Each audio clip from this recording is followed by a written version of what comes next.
first thing you do is turn it on in the back, and you will see the lights circling. That means it's calibrating and it's getting ready to work. So the baby's going to cry, and then what I'm going to do is I'm going to do the shaking, and it doesn't take a lot of shaking, but you will see the areas of the brain that are impacted will begin to light up, and they'll light up sequentially by lobe. Stop crying. Stop crying. Stop crying. Stop crying. And you can see the more I shook, more of the lights came on, and eventually it goes quiet. And at that point, it may have been severely brain damaged or may have even died. So it just takes a moment for someone to lose their cool, and it can have an impact of a lifetime. Now, we have historically used this as a teacher demonstrator. We don't put this in students' hands. We want the teacher to be showing exactly what happens to the brain when you shake it.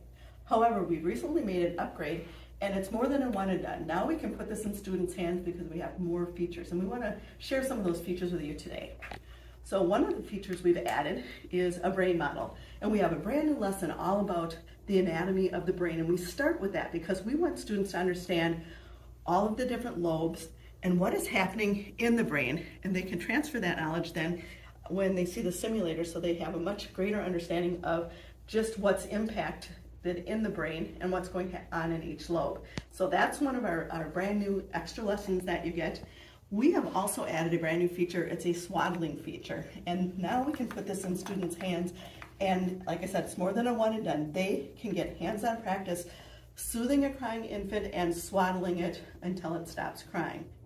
So what they do, they turn the baby on, and it's calibrating, and then it's going to start to cry. And you can let it cry a little bit to start to build that frustration, but it doesn't take long. So your students then are going to lay down the swaddling garment, and they're actually going to lay the shaken baby inside the swaddling garment, and then they're going to proceed. They will learn how to do the swaddle, put the little feet in.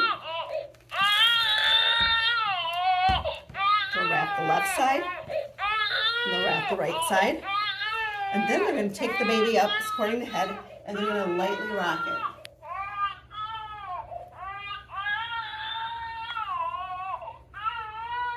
And over time, the baby's going to calm down. It's going to stop crying.